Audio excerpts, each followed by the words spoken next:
All right, John Middlekauff, former NFL scout. You know him, you love him. The podcast Three and Out, loves his golf as well. As we get ready for the Masters, that's around the corner. But we've got some NFL stuff to talk about. So we got into this discussion on the show today, and I said, obviously, when the NFL had to write almost a $1 billion check for CTE, the game got safer really fast, and you can't touch quarterbacks. You really can't go high or at the wrong angle on anybody but a running back going forward. That's why it's really makes sense to have 2 and 3 running backs in the rotation Yeah. because it's the last position you can really clobber from any angle at any time. And I said, because it's become such an offensive league, there's only one way to win with exceptional offensive quarterback play.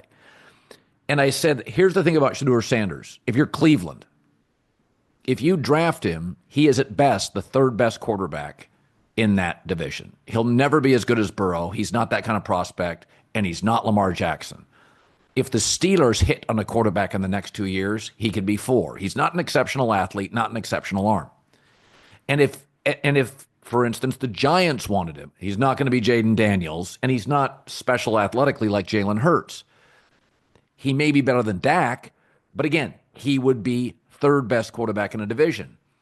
And so my takeaway on Shedeur Sanders is, do teams think like that? Like it only takes one coach to love Bo Nix, right? Like Sean Payton loved him because there's a little bit of a doppelganger with Drew Brees.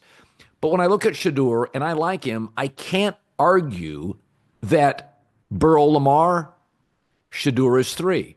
I can't argue that Jalen and Jaden Daniels, Shedeur is three. And those kind of quarterbacks are infrequent playoff quarterbacks. Do scouts think like that? Yeah, I mean, these conversations definitely come up not only right now, but throughout the fall when your scouts are going in. The problem with that mindset, you would never draft a quarterback because who the hell is ever going to be better than Lamar Jackson or Joe Burrow, right? Or, you're never going to, how are you ever going to find like a 23-year-old Matt Stafford? Like, more than Right. likely, you're not going to draft this high again. And two names that I hear come up a lot, or definitely Who? one, and I'll use another name, is Andy Dalton and I would throw Derek Carr in there as well. I think people that say, that type of skill set. Historically, Shedeur Sanders, those guys went pick 35 and pick 36. I think 10 years ago, he's going in the second round, and people are very excited about him. Jimmy Garoppolo as well at the end of the second round. Andy Dalton has made 168 starts in the NFL, and he was in a division with a fantastic Ravens defense and Roethlisberger in his prime, and they were going to the playoffs all the time. Carr took a dysfunctional Raider team twice to the playoffs. So if Shedeur's in that mold, it's really on the organization. And if you're the Browns, Andrew Berry's pretty good GM. Stefanski's pretty good coach. They got a lot of talent on the team. So if he can just become that Andy Dalton, Jimmy Garoppolo, Derek Carr, yeah, you're not going to beat, if Lamar Jackson or Joe Burrow are on, they're going to beat you. But you still have a lot of other games throughout the season. So it's if you can build the team well enough, can't you compete to make the playoffs? I mean, they're drafting 2 overall right now, right? And, Right. and granted, that's because Deshaun became one of the worst quarterbacks we've ever seen. Their team just fell apart this year. But more than likely, they're not going to draft this high again. Now, is it a quote unquote overdraft? Yeah. But the reason Mac Jones and Daniel Jones and those type guys became disasters, you couldn't even function with them as your starting quarterback, right? Andy Dalton for 7 straight years with the Right. Bengals, they did a good job. You could just every year you went in like we're going to win 10 plus games. The Browns would die to do that. Their owner, who can be a little off the wall sometimes, I give him credit for making the comment the other day. You never hear Yeah. that, admitting we still owe the guy $90 million. It's a disaster. It's like, well, yeah, that's true. Well, yeah, they never say that. He is spending a lot of cash. Like the salary cap's different than cash being spent. Jeffrey Lurie talked about that. I saw today. They are spending. I think they've spent more money over the last 4 years in cash than any other team in the league. It's like well over $1 billion. So he is not in this to lose. But the betting markets have Abdul Carter as the heavy favorite to be the number 2 overall pick. So maybe they're thinking Shedeur Sanders. What the hell's the difference of Shedeur Sanders? I know you like Riley Leonard's of the world and those type Yeah. guys. We can get a guy like that in the second or third round, and maybe he can be like our Cousins or Dak. They also talk and think like that. So maybe they go, I'd rather have Riley Leonard or Kyle McCord and Abdul Carter than Shedeur Sanders and whoever else we would get in the second round. So I think you're doing a lot of those conversations. Yeah, it's there's a lot of people saying that Jackson Dart has a better arm than Shedeur Sanders.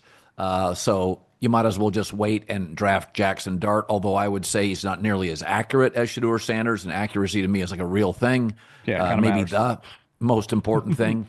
Jalen Milroe's mechanical. I think he has to fall to the right hands, or he could just be Anthony Richardson 2.0. Yeah, I've said Kyle McCord at Syracuse. I take him in the second round and feel pretty good. I will say this though, that people say it's not a very good draft, and I'll tell you, I look at certain teams that need skill players, like the New York Giants. If they got Travis Hunter with their first pick, and in their second pick is it Trayvon Henderson from Ohio State Yeah. with Malik Neighbors, I look at that and I think to myself, oh, that's a great draft for the New York Giants because I like their head coach as an offensive coach. And I think Russell will actually be a better version of the Pittsburgh Russell because I think Mike Tomlin's culture is years behind Brian Daboll offensively. Is there a team in this draft that you look at and think, it's not a great draft, but what they need, running back, tight end, defensive tackle, there's a surplus of in this draft? Sorry to interrupt this great video, but please remember to like and subscribe. Thank you. Now back to the video. Well, I think if you look at the Giants, if you're Brian Daboll, people go, why would they sign both those two guys? Because Brian Daboll's coaching for his job. Shedeur Sanders does not help him at all in 2025. So he can take two quarterbacks, let the cream rise out of the two, and go back and forth. He would go all in on Travis Hunter. He would want players that help him win immediately. So if you tell me they get Travis Hunter and they're starting running back or starting tight end or just another more explosive player, yeah, I mean, I think the Giants are just much more feasible. You watch them at the end of the year last year when they had some injuries. It's like that. This team has a lot of parallels with the Patriots, right? Just no talent. What's going on here? But all of a sudden you get Malik Neighbors, which he has concussion issues. You get another concussion. That's a little scary, but there is no disputing his physical gifts. I mean, he's a freak. I mean, that's one you look back, and this is the hard part about the draft. There is no such thing as a high floor because any player might not work out. It doesn't matter how your floor is determined once you get in the NFL. All I heard last year was like Marvin Harrison's floor is so high. Malik could be boom or bust. And then you watch, you're like, you don't think the Arizona Cardinals regret not going Malik Neighbors over Marvin Harrison Jr.? Because they do. And the Giants benefited from them making that choice. And I think we use that term a lot. Ceilings are real. Like certain guys have higher ceilings. Cam Ward's ceiling is obviously higher than Shedeur Sanders. But a floor, like we've seen all sorts of players not work out in the end. You never know. And we always played this game a couple years later. Should have taken him. Should have taken him. No one knew that information as we sit here a month away from the draft. If we would have known Richard Sherman and George Kittle and these guys existed the fifth round, they would have been top 20 picks. So it is a little bit of a crapshoot, and I think it gets more difficult in a class like this, which obviously there are going to be a lot of really good players that come out of this draft, but no one feels that confident on a lot of these guys. It's like, well, how high is Mason Graham's ceiling? Or it's like, what's his name? The LSU tackle. It's like, well, yeah, arm length kind of matters at left tackle, but what if in 5 years he just becomes an all-pro guard? But you don't take an all-pro guard probably at 5 overall, right? You'd rather have a tackle. So there's just a lot of unknown, which I think a lot of the scouting community is just, there's like, yeah, it's kind of coin flip year. Yeah, I mean, in your years of being a scout, I mean, you have your top 150 players, and you also have the red players that you won't draft, either personality problems, character issues, or injuries. Are there any dramatic moves with 2 to 3 weeks to go in the draft process in your experience? Yeah, I would say, the information, most of these teams, with the owners meeting, so all the GMs and coaches are flying home, if not last night, today. And by either the end of the week or first thing next week, all your scouts come in. And the scouts and your personnel people, some of your other executives have been on campuses over the last month. right? Meeting with coaches, other personnel at those schools. Certain guys, you don't have to worry about anything off the field. Like it's just perfect. Andrew Luck's but there are a ton of those guys in the draft where it's like you don't even, but there are some guys, maybe not legal, like they've been arrested or, crazy bad things, but they're just like, how much does he really like football? Which might be a non-negotiable in the organization. Like the Ravens don't draft many people that aren't addicted to football. Watch them play over the last 20 years. So you're just like, maybe you've heard some stuff and you bring that information back to your GM, to your head coach, and that can sway stuff. So it's not like a dramatic, unless someone gets in trouble and that becomes public knowledge, but it's basic things like, yeah, I've heard some things that this guy might not be quite what we thought as a person. Because I think when you know a lot of these people, when you talk to coaches and executives, most people fail, especially drafted in the first couple rounds. Like they're meeting a lot of the requirements of height, weight, speed, played at sweet schools.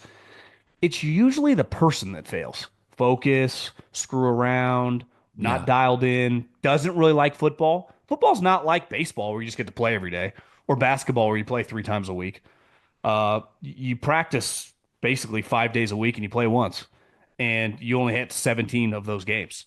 For the majority of the league, you don't go to the playoffs, and then you get OTAs, you get training camp. It's a lot of sitting in a room, watching tape, getting yelled at, getting up early, going to bed sore. It's not, Ray Lewis, you pay me Monday through Saturday, Sundays are for free.